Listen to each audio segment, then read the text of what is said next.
folks, today's video is about the cost of living in Jacksonville, Florida, plus surrounding areas. Not only am I going to cover real estate, but I'm also going to hit on utilities, daycare, auto, and more. So stay tuned and enjoy the video. Okay, now we're going to talk about food cost. I'm a huge cherry fan. This bag from Publix was about $7. It came with a lot more cherries in this. I told you, it's really good. Brussels sprouts. I love Brussels sprouts. I know, I'm weird, but I do. $3.99 at Publix. And when Walmart has theirs in stock, which lately has not been often at all, they're about $2.98 for a bag. Oh, and I know this isn't a cooking show, but this is to cook them for about 5 minutes. I do it for 8.5 minutes. I like mine really soft, and I think they taste better that way. Eggs. I eat eggs every day. These are 18 pack. Target. Super Target for $1.89. You can get a double pack at Walmart for about $3.12. Whipping cream. This is for my coffee. This is about $3.12. And if you've never tried heavy cream in your coffee, you need to try it. It makes it really creamy without added sugar. Mr. Good Seed bread. This loaf is about $6. If you're more of a white bread wonder kind of person, that's about $2.98. My other favorite veggie is broccoli. Make sure you get the florets, not the cut parts. That's not as tasty. This is about $1, $1.25 in the frozen section.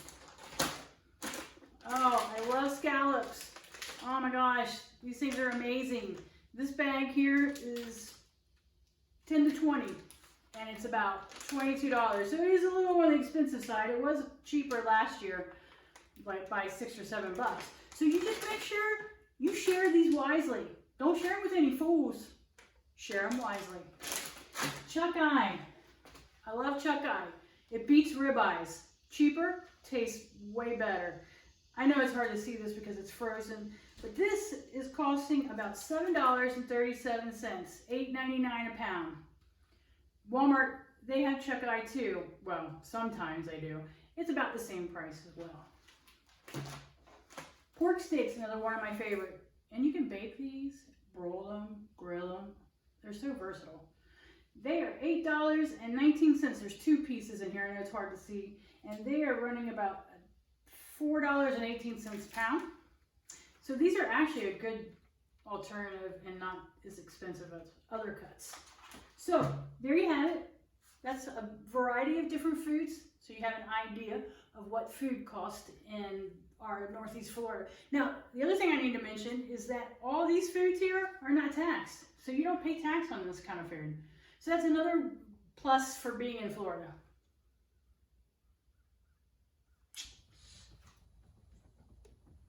Hey, today we're going to talk about the cost of automobiles and transferring to the state of Florida. It's really not that bad.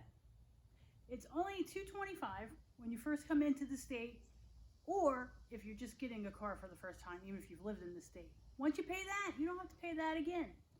$77 to do your title, to have it transferred into your name, and to get your driver's license is about $50. And guess what? They let you smile in the photo. That's pretty awesome. Unlike Virginia and West Virginia, and I've lived in both states, we do not have to pay personal property taxes on our vehicles every year, just when we first buy them.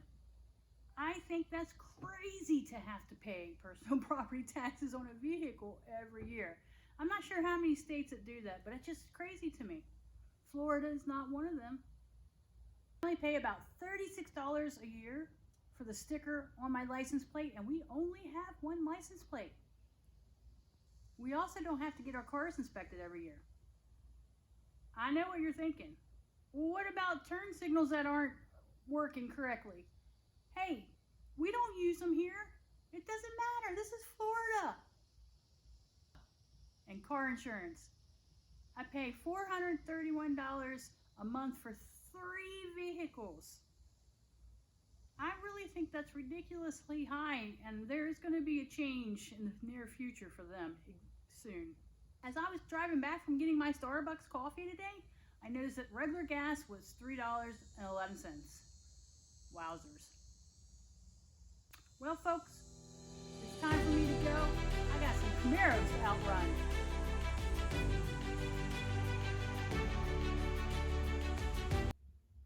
Alright folks, we are almost at the end of the video about cost of living in the Jacksonville, Florida and surrounding areas. I just want to finish off with utilities, daycare, and some real estate prices because we all need a roof over our head. I'm going to use my utilities as an example. So I have Clay Electric, and then I have Clay Utility, and then we're going to talk about Comcast. And the Clay Electric runs us about a month ago, it was about $160, and then this month it was $116. I'm recording this fall of 2021. In the winter, it's going to go down some more. I think the highest it's been for us in the summer is maybe 200. We don't have a huge house; it's concrete block.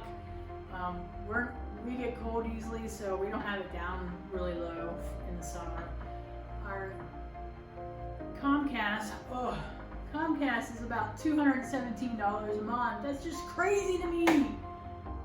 I don't know why it's so much. So we're gonna look into maybe streaming some things, maybe using Comcast for our internet and using YouTube to stream our favorite shows. And we don't watch a lot of different shows. We're more, we're binge watch on Netflix. Do love me some Walking Dead, Fear the Walking Dead. Gotta watch HGTV. Can't forget about that. And that's pretty much it, unless there's a new show that pops up and we binge watch it on Netflix. So we really don't need cable, really. We don't watch any of the regular stations, so we're gonna work on lowering our costs for that. Daycare. I'm very grateful I'm past that stage. My daughter, she has 2 kids, a 2-year-old and a 9-month-old. They looked into daycare when it was time for her to go back to work, and it was going to cost them $500 a week for just 3 days a week.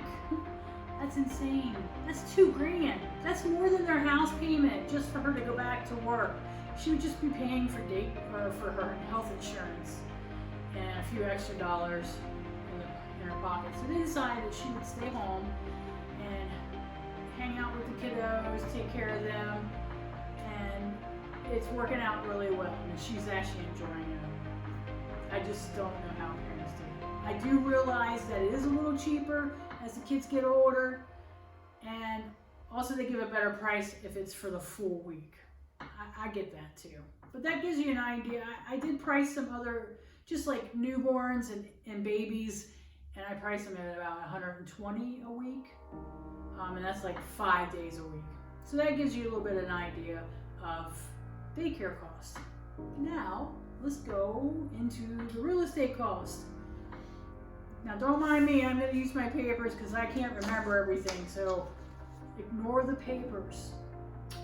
I'm going to talk about rentals, and I'm also going to talk about buying a house. When I say rentals, this is going to be single family homes, but also townhouses and condos. And these are in the multiple listing service.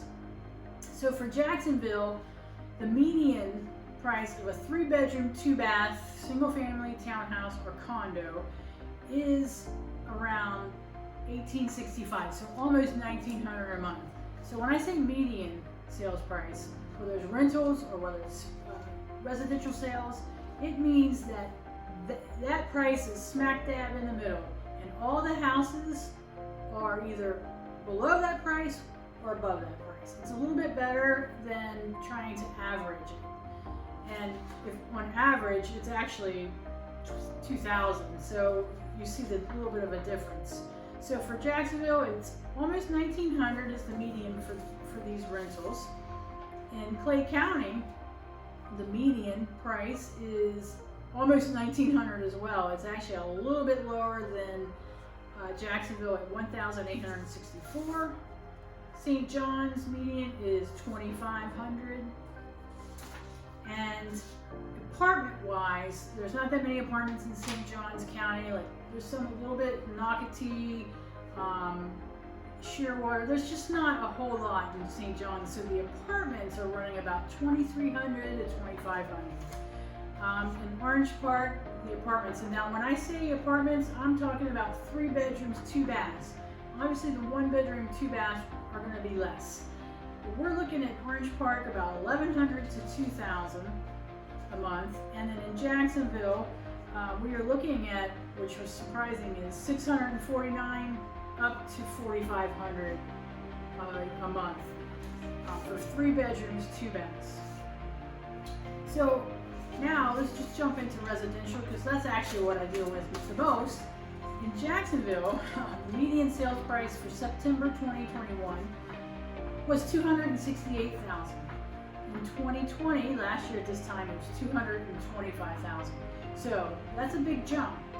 And we have to remember, even though 2020 was a crazy year, our prices started to increase probably about June and started going up. So we are starting to see the increase in September 2020. In Clay County, for September 21, our median sales price is $295,181. In 2020, it was $239,990. So that was a big jump to about $55,000.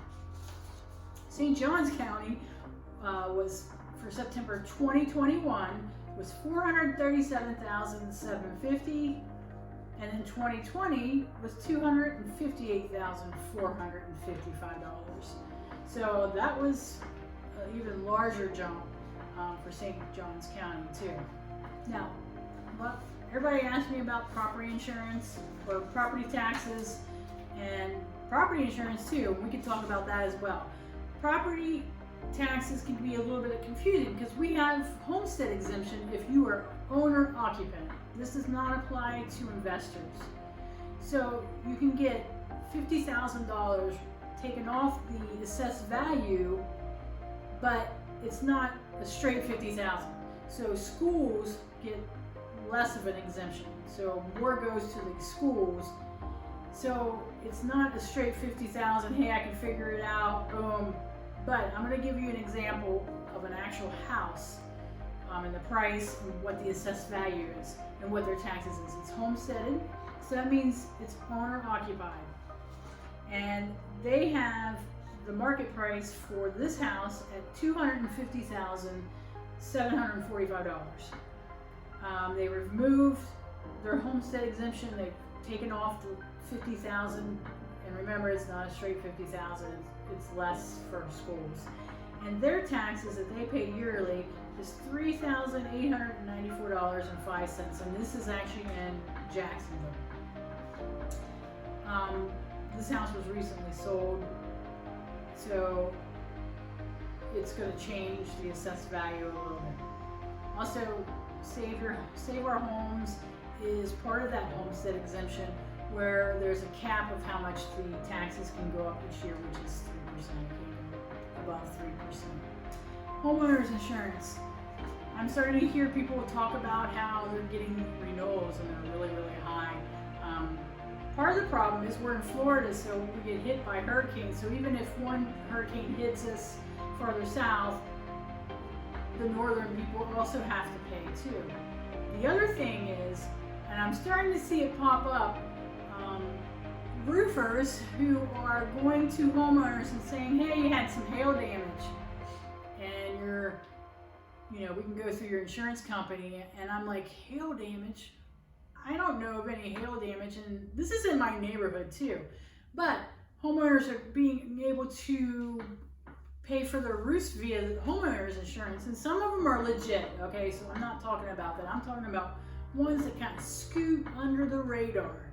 So that causes all of our premiums to go up. It also causes the insurance companies to be on homeowners about replacing their roofs a lot sooner than what their warranty says.